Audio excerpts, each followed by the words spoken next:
Chapter 18. Patience, humility, faith and trust. Believe not what you read or hear. Have faith only when you know.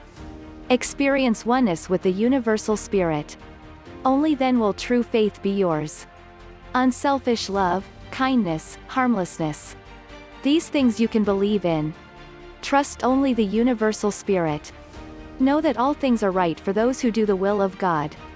Exercise the qualities of unselfish love, patience and humility, and the virtues of unselfish love, kindness, harmlessness and compassion. Faith. Father, when I was young, I was told that faith was one of the most important things to have, and that I should have faith. Faith in God. Even the texts say something about Jesus saying if you had the faith of a mustard seed, you could move mountains.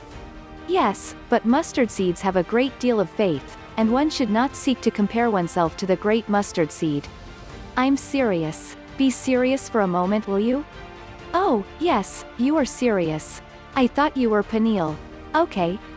Then I was taught, ask and you shall receive, but when I prayed, my prayers weren't answered.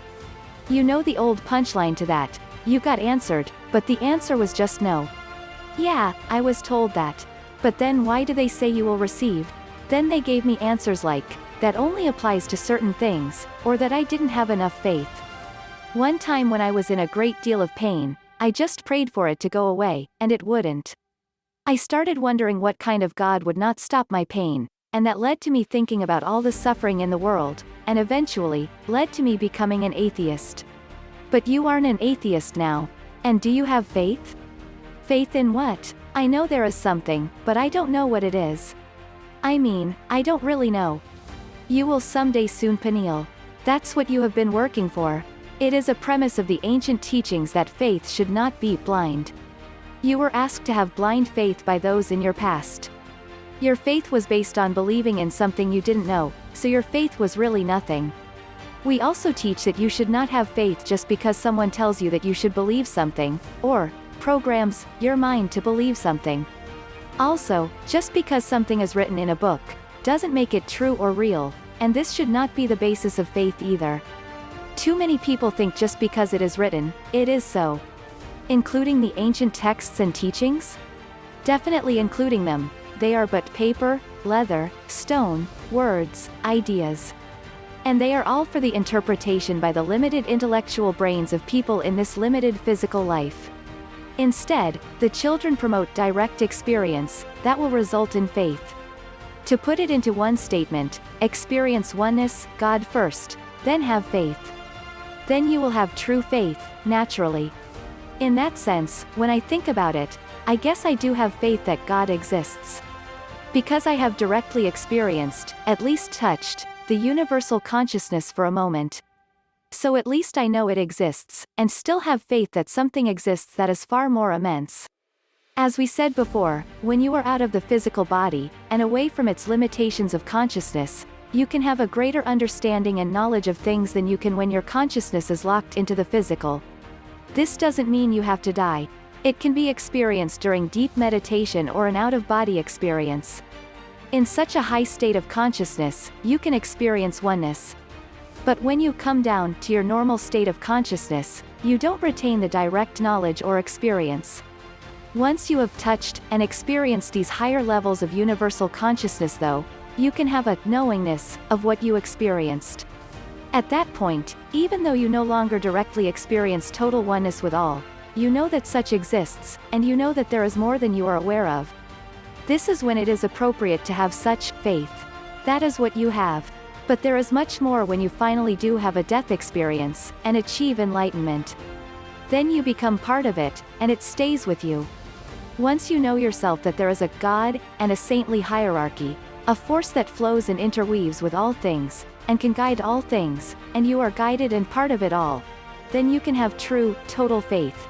Even when you aren't directly in touch with knowing what is behind the scenes. You will be able to have faith that as long as you are surrendered to God, and the universal will and flow, whatever happens will be right. I can't wait. Yes you can, but you don't have to. Yet you do. And the sound of one hand clapping? Ask Uri, he only has one. I will tell him you said that, and ask to hear it. Enough of the Zen for now. Getting back to the point, until you have such an experience, there is one other thing you can have faith in: unselfish love, and its virtues. You can have faith that caring, kindness, harmlessness, compassion, are good things. Even though without universal consciousness to guide your decisions, these virtues can lead you to make mistakes, they are still far better to have, than not. Trust. The ancient teachings say that because of the darkness that pervades most everything and everyone here on the earth plane, you should trust nothing and no one, only the universal spirit and those with universal consciousness. This is a paradox, because if you are in the flow of universal will, and you understand the universal spirit, you know you can trust that whatever happens is perfect, in a certain way. Thus you can trust everything, and everyone, while trusting nothing and no one. Talk about Zen, Wu. Attributes of unselfish love. Patience and humility are virtues, but applied to spiritual growth, they are more than that. They are attitudes of letting go, surrendering to the universal flow. They are attributes of unselfish love. Patience. McKeel had this to say about it: patience is usually associated with waiting. But patience as a spiritual attitude does not mean a state of standing still or passive waiting, but rather an active waiting. Waiting to see what will come while you are submitting to universal will. For submission to the universal will bring subsequent manifestation of the universal spirit. Heavenly bodies exemplify this kind of patience. So does nature. From the I Ching, Hexagram 5 Waiting. All beings have need of nourishment from above. But the gift of food comes in its own time, and for this one must wait. This hexagram shows the clouds in the heavens, giving rain to refresh all that grows and to provide mankind with food and drink. The rain will come of its own time. We cannot make it come, we have to wait for it. The idea of waiting is further suggested by the attributes of the two trigrams: strength within, danger in front. Strength in the face of danger does not plunge ahead, but bides its time, whereas weakness in the face of danger grows agitated and has not the patience to wait. From stranger in a strange land, waiting is. From the Bible, be still, and know that I am God. McKeel had more to say, which echoed my earlier problems with concentration during meditation. Patience is very pertinent to self-discipline and meditation. Almost always, a person who begins to meditate will get frustrated. The separate self rebels against the attempt to transcend it, and it will shift the mind into high gear, jabbering away, and doing everything it can to distract the concentration. Furthermore, getting impatient with oneself, because of a failing of self-discipline of any kind, gives the separate self just what it wants. Such frustration is accompanied by stopping the self-discipline, and feeding of negative thoughts. That's how the separate self succeeds in distracting you and getting you off course. These are tricks the self is using against you, pulling at you with, and they can only be overcome by having the patience to be consistent and persevering. Instead of wasting time and giving energy to the separate self by getting upset with yourself, simply start your meditation again, or start your self-discipline again. If you do this, you defeat its tricks, and eventually win. Such patience pays off. From the I Ching, Hexagram 52 Keeping Still, Mountain. When a man has thus become calm, he may turn to the outside world. He no longer sees it in the struggle and tumult of individual beings, and therefore he has that true peace of mind which is needed for acting in harmony with them. Whoever acts from these deep levels makes no mistakes. Selfishness has created all our problems. Everyone desperately cries out for happiness. Tolerance, humility, and patience are things that make for happiness, yet most people avoid them. And few are willing to pay the price for happiness transcending the separate self by living a life of unselfish love. It is simple cause and effect. The seed sown must one day be reaped. We disappointed others in the past. When we find ourselves being disappointed, we can learn patience. Patience gives us all of time and space to understand things. When we use our free will and mind to walk a path of spiritual growth, our return to oneness is accompanied by suffering. There is no way around it. We must endure this suffering, with patience, understanding, and humility. The more humble we are, the more quickly, and easily, we will finally return to oneness. Humility. Humility is the opposite of being egotistical, or self-centered. It is the way of true love, being receptive to God, surrendering to the universal spirit, the universal will, flowing, and being in harmony with the universe. Humility is the most endearing and beautiful quality, but it is the most important quality you could ever have as a student, or a true teacher serving God. In one of my early courses with Elder Raga, he tried to tell me something that I needed to hear very badly, but I didn't have ears to hear yet. To a person who lacks humility, appearing to be right is more important than actually being right, which might require admitting making a mistake in order to correct oneself so they can actually be right. A person who is humble doesn't personally, or selfishly, care if they are right or wrong. They are just concerned with being right for the sake of helping others. Thus they are more often right than wrong, and will more quickly correct any mistakes if they find they are wrong. They also seek perfection in the service of God, and welcome the criticism of others, so that they may correct mistakes they have missed. Having the attention of others is also important to those who lack humility. Egoism, self-centeredness, pride, in the sense of being personally proud, and its close relative, vanity, are the opposite qualities of humility. The egotistical and self-centered person wants to control everything, his or her way, and sees his or herself as the most important thing there is, and the thing which all other things, and all other beings, revolve around. The prideful person wants credit for their accomplishments. The humble person attributes all of their successes, capabilities, and accomplishments to simple facts of reality, or God working through them, rather than to their own prideful abilities. Then he looked directly at a new female novice, who was fixing her hair while he spoke, and said, "The person who gives importance to physical appearances also doesn't understand the beauty of humility." McKeel was quite fond of this saying.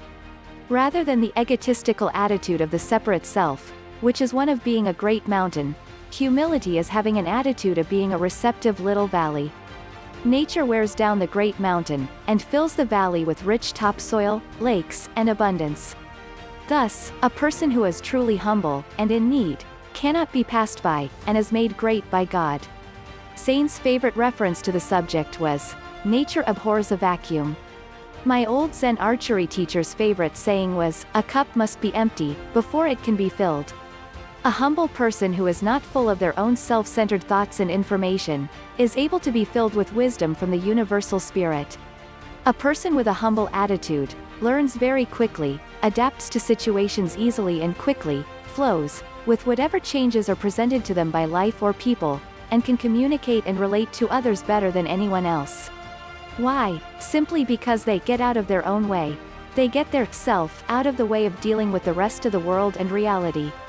Thus, their separateness doesn't wall off their openness to others, or anything in life, nature, or the universe. Rather than putting time and energy into themselves, or defending themselves or their ideas, they keep an open mind and consider the input of others. They also don't wall off their own unselfish love and compassion for others. Often, students, like animals, will seek to establish a pecking order amongst other students. Everyone wants to consider themselves more evolved, or higher, than the other. Generally, the ones that are most concerned with this, are the least humble, and thus the least evolved. Jesus emphasized this at the Last Supper. Remember the earlier story? It was a custom to wash the dust off a guest's feet, but the apostles were all too important to lower themselves to wash the others' feet. So Jesus did it, shocking them, and driving home the important point of humility, reminding them that the greatest among you would be the servant to all.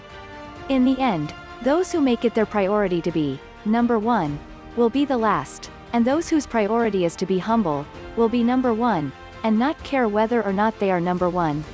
Humility goes to the movies. Movies are such a powerful form of entertainment. Combining the elements of storytelling, acting, and music can touch and inspire people like nothing else. Below are some wonderful spiritual movies I would recommend for inspiration and understanding. If you can't find them locally, you can rent through the mail, or buy them. You may want to do that so you can see them more than once, or show them to friends, family. Groundhog Day, Bill Murray. Excellent parable for reincarnation and learning to give and care about others. Kung Fu, the original, old TV series and pilot movie, not the new series, Kung Fu, the legend continues. Lots of examples of humility in general, and the humble attitude a student monk must have to learn and grow. Lots of good spiritual lessons between a few Kung Fu fighting scenes. Lost Horizon, the story of a place called Shangri-La. There is an old black and white version directed by Frank Capra. It's a Wonderful Life, starring Ronald Colman, or a newer color version starring Peter Finch, Michael York, Liv Ullmann. It's a musical also, with a Burt Bacharach soundtrack and score. Both versions are based on the James Hilton novel, which mysteriously, somewhat depicts our Sharging-La monastery and community. Brother Sun, Sister Moon, which I would like to talk about here.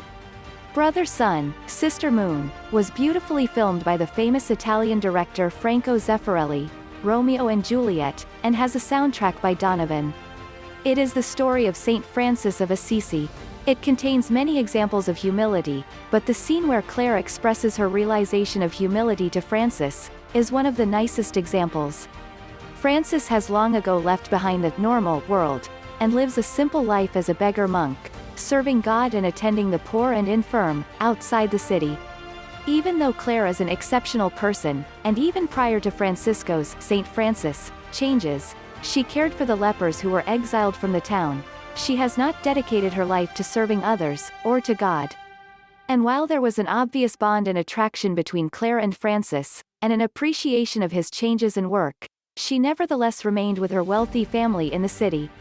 One day, she comes running through the fields, happily calling for Francis. When she finds him, she asks to be taken into his order, and essentially declares, "I don't want to be loved anymore, I want to love. I don't want to be understood any longer, I want to understand." This moment in the movie is an incredibly touching and beautiful expression of humility. Unfortunately, the enlightenment of Saint Francis is one of those one-in-a-billion events, and since he had no tradition to properly prepare or train him for it, and no true teacher, it left him confused, and with many problems. Yet he was looked after to a great extent, and his enlightenment, his great love, and broader perspective on life was undeniable, and a beautiful sight to behold. Strange Cargo, Clark Gable, a hardened, cynical criminal, condemned to years in an old French, Swamp Island type prison, suddenly encounters a new prisoner, a mysterious, kind, Christ-like prisoner. He then escapes with other convicts, and the Christ-like prisoner, and comes to a personal crossroad in his path. He faces his karma, and at the most critical moments in his life, he ultimately chooses to lend his will to the good part of himself. In doing so, he ultimately finds peace and the love of a good woman. Meet John Doe, Gary Cooper. Wonderful story about two things: the importance that the average person on the street can have, the John and Jane does of the world, and how simple kindness, humility, and caring could make this world a virtual paradise. Also illustrates how the selfish, powerful, dark ones of this world do everything they can to prevent this. Very inspiring. Beyond Tomorrow, 3 lovable old men die in a plane crash, but remain on the Earth plane as ghosts to watch over and help a good-hearted young couple, one of which is facing the dangers of getting sucked into a selfish, superficial, materialistic existence. Excellent parable of self-sacrifice and love. Doctor Strange TV movie, not made all that well, or totally true to the incredible metaphysical stories it was based on, but still, a great story of good against evil, humility, and how many things that are unseen by most do really go on in the world. Circle of Iron, basically a martial arts movie, with many Zen, humility, and other lessons. Star Wars, a classic parable of good versus evil, and the great fight between them on many different levels. Brother Orchid, cute, wonderful movie with Edward G. Robinson as a tough guy, gangster who goes to Europe trying to buy class. When he returns, his former second-in-command, Bogart, tries to kill him. Left for Dead, monks from a local monastery who raise flowers, help him recover. At first he just figures it's a good hideout, and approaches being a monk and working in the gardens with the same scheming selfish attitude that got him to the top of the gangster ladder. He eventually changes, and discovers real class there. You Can't Take It With You, a Frank Capra film. Heartwarming story about a zany, but extraordinarily kind and open-minded family, who are thrown together with a powerful socialite family, through the proposed marriage of their children. The results are both hilarious and fascinating. Resurrection, Ellen Bernstein. Great movie about a woman who has a near-death experience that changes her life in many ways, and more than once. The Ten Commandments, Yul Brynner, Charlton Heston. This classic depicts the story of Moses. Even if you've already seen it, next time watch it with an eye towards ego, humility. Jesus Christ Superstar, a musical that may be a bit hokey and dated, but it's one of the best depictions of Jesus that we've seen. In order to really get the feeling for it, you have to listen to the lyrics of the songs. If you do that, you'll get a new insight into the being known as Jesus, and his experiences, along with some really good lessons. Joseph, this movie beautifully illustrates the value of compassion and forgiveness. Joseph is put through many tests and trials, and through his kindness, honesty and devotion to God, he overcomes them all. He had 12 brothers, like the 12 apostles, and in the end, he helped them in spite of their treachery towards him. His forgiveness and great love transformed this situation into one of love and unity.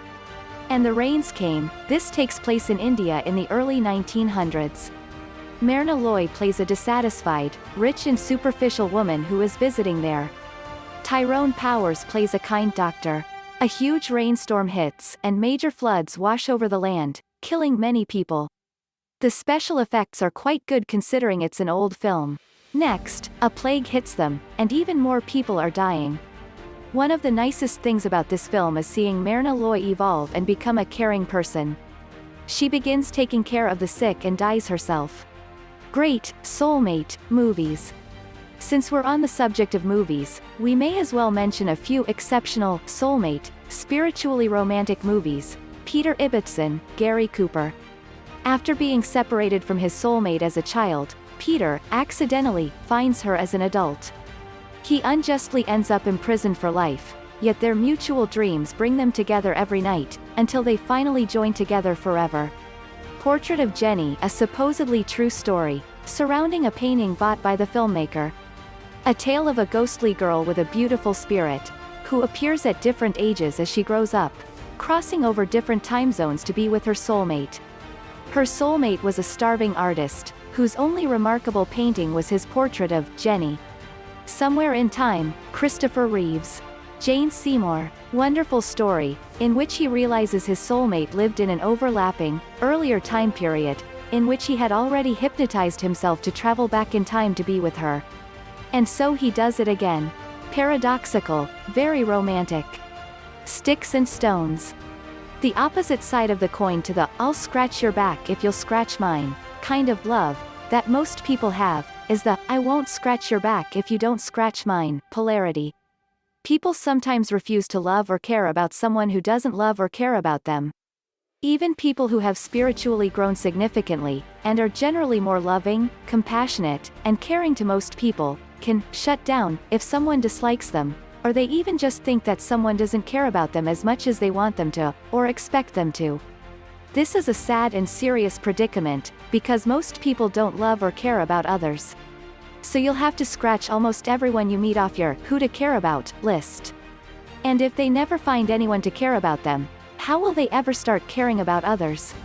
I had one elder student, who was very aware and very compassionate ordinarily. But if someone didn't like her, disliked her, or disappointed her as far as their caring, she would stop loving, stop caring about that person. Her excuse was that she didn't want to be anyone's doormat. I guess only doormats unselfishly love, and only those who love others more than themselves will be one with the universal spirit. Then I will be a doormat. Other people stop loving, just because they are personally hurt, that the other person isn't loving as much as they could be, or aren't giving them love at all. I'm not talking about letting someone do something destructive to you or anyone else. I'm just talking about words here, or ego-insulting actions, or lack of love and caring from someone else, not physical harm. Sticks and stones can break your bones, and you should do something about them if possible, but words can never hurt the real you. Someone can only injure your ego, your selfish separate self, not the real you.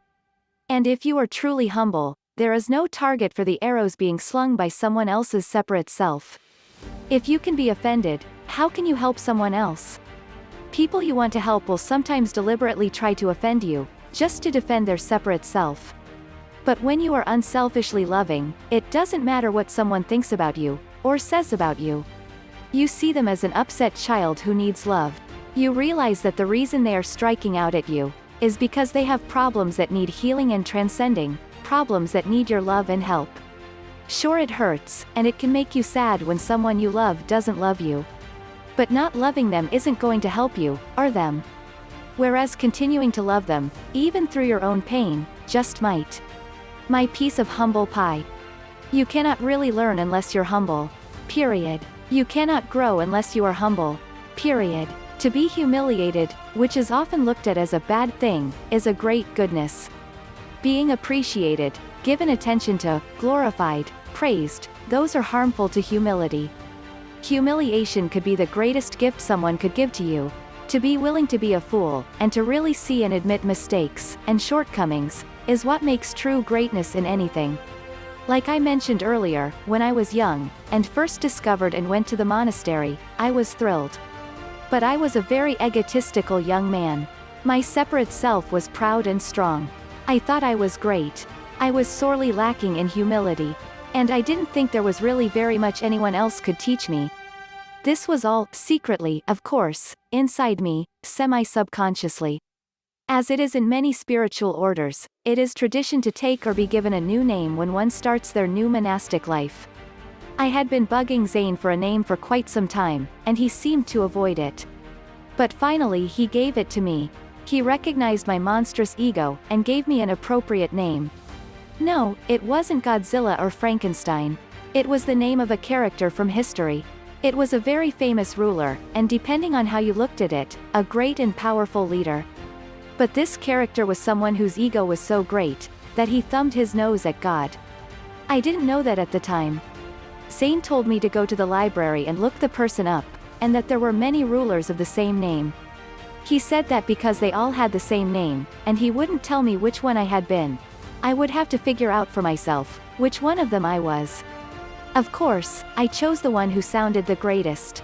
But Zane was trying to tell me something about myself when he gave me that name. His intent wasn't for me to go on an ego trip about having been this great ruler in a past life. It was for me to realize my ego, and the type of ego I had. But he knew there was no point in pointing it out to me then. I wouldn't have listened. So I took it to be a great name, such was my ego. My first year at the monastery presented many challenges to my ego, daily. Soon, the pressure on my separate self, ego, was seemingly unbearable. Everyone always seemed to be, in my face, pointing out my faults, and showing me ways to improve. How dare they? From a humble point of view, this is food for the famished, but from a selfish state of mind, it's like being force-fed the kinds of food you hate. For someone who has an attitude that they don't really want to see any truth about themselves, it is a horrible nightmare. It means they don't really want to change also. As a consequence, I focused only on the insult of being corrected, and the humiliation and destruction of self-esteem that came from being told I was always falling short. I was focusing on the ego irritation rather than my spiritual growth. I began to consciously and subconsciously do things to create problems, ultimately resulting in my being asked to leave by a council of the inner circle. I put up an appropriate argument, but really hoped to leave deep inside. My selfish separate self, my ego, had had enough, and I was letting it gain back lost ground. Upon my arrival back in my old life, I found it to be a breeze. Unbeknownst to me, even the little bit of forced ego transcension I had gone through made the previous big problems of my life seem insignificant. Life was easier without some of my baggage. But slowly, I became snared in the web of my own selfishness again. It had only been 6 months, but like a cancer that wasn't completely eradicated, my ego grew back, the resultant problems in my life grew back, and the disease of my separate self overtook me. My life fell apart. My girlfriend left me. I wasn't even a legal adult yet, but it seemed like my life was over, disintegrating and miserable. It was all worse than ever. I became deathly ill, and on my deathbed, I accidentally discovered what my name really meant.